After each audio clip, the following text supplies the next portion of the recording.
of Energy demands more lithium. And according to the U.S. Geological Survey, the United States has over 6 million tons of identified lithium resources.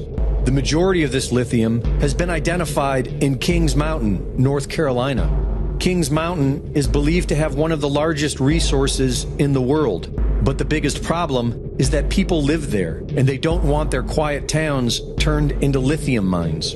People in Cherville have been pushing against a proposed lithium mine for the last several years. But everyone we spoke with here said it's too divisive of an issue to share their opinion on camera. Cherville is a small, quiet town. I think that's good that we keep it small. So quiet, many don't feel comfortable speaking out against Piedmont Lithium's proposed mining operation nearby. I think we're a silent majority. I think a lot of people are afraid to say anything about it because they are bringing a lot to the town as far as money.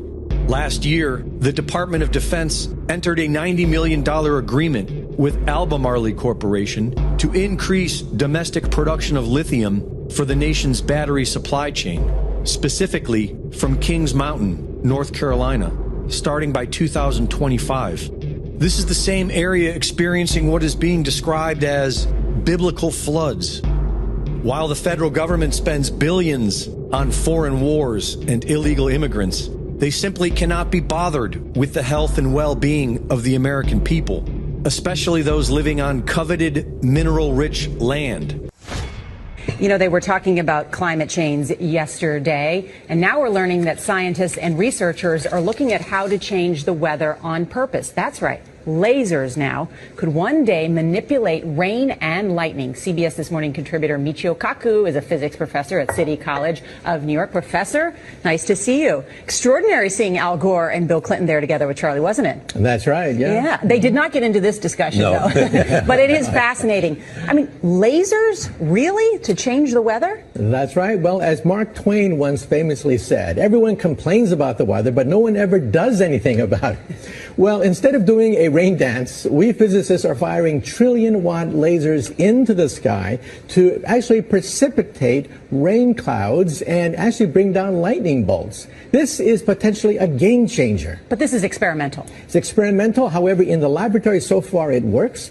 When you have water vapor and you have dust particles or ice crystals, you can precipitate rain. It condenses around the seeds. These seeds can also be created by laser beams. By firing trillion-watt lasers, you rip apart the electrons, creating what are called ions, and these ions act like seeds, like dust particles, bringing down rain and even lightning.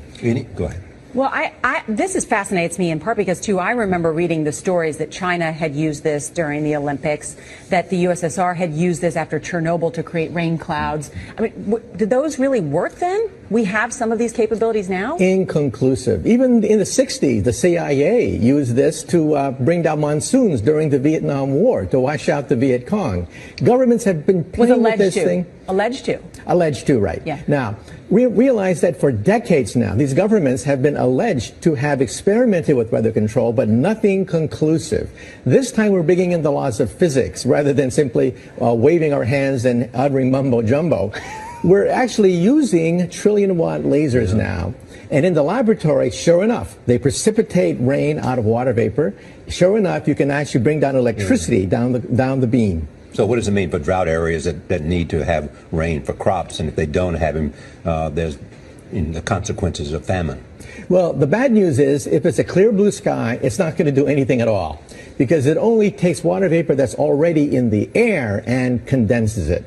However, for floods, for agriculture, farmers, for people planning wedding parties, football games, you name it, outdoor events and agriculture and flooding and even hurricanes, all of them could be subject to weather modification. Incredibly interesting. Professor Michio Kaku, thank you so much.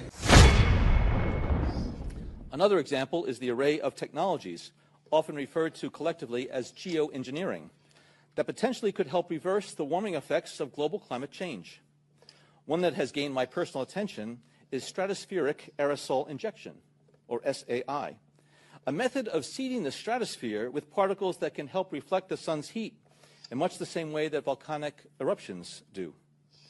An SAI program could limit global temperature increases, reducing some risks associated with higher temperatures and providing the world economy additional time to transition from fossil fuels. This process is also relatively inexpensive. The National Research Council estimates that a fully deployed SAI program would cost about $10 billion yearly. As promising as it may be, moving forward on SAI would also raise a number of challenges for our government and for the international community. On the technical side, greenhouse gas emission reductions would still have to accompany SAI to address other climate change effects, such as ocean acidification, because SAI alone would not remove greenhouse gases from the atmosphere. On the geopolitical side, the technology's potential to alter weather patterns and benefit certain regions.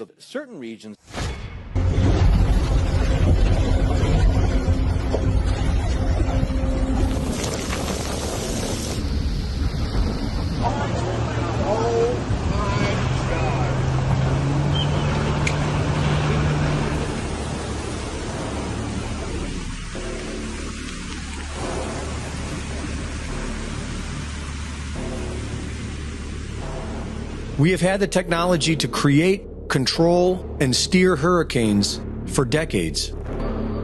Project Cirrus is the first official attempt to modify a hurricane. It was run by General Electric with the support of the U.S. military. The official theory was that by changing the temperature outside the eye wall of a hurricane, which they did by seeding the clouds with various compounds such as silver iodide, a decrease in strong winds will result. On October 13, 1947, Project Cirrus targeted a hurricane heading out to sea. Approximately 180 pounds of dry ice was dropped into the clouds. The crew then reported a pronounced modification of the cloud deck, and the hurricane abruptly changed direction and made landfall near Savannah, Georgia. The public blamed the government. Irving Langmuir, who pioneered General Electric's atmospheric research department and admitted that the project was about learning how to weaponize the weather, also claimed the reversal of the hurricane had been caused by Project Cirrus. But the government denied it for 12 years. After a short delay, the project officially continued, and in 1965, Project Storm Fury had targeted Hurricane Betsy for seeding. On that day, the storm immediately changed direction and made landfall in southern Florida. Congress blamed it on Project Storm Fury, but the government claimed that the hurricane shifted before they ever had a chance to seed it. And after 2 months of congressional hearings, the project was allowed to continue. In 1997, U.S. Defense Secretary William Cohen admitted we have the technology to control the weather, including earthquakes and volcanoes. The U.S. government has placed gag orders on employees of the National Weather Service. In October of 2012, after Hurricane Sandy weakened to a tropical storm, microwave imagery shows a thick red beam immediately followed by Sandy growing into a Category 1 hurricane and taking an unexplained left turn into New Jersey. Excuse me. All right, move on. Nothing to see here. Please disperse. Nothing to see here, please.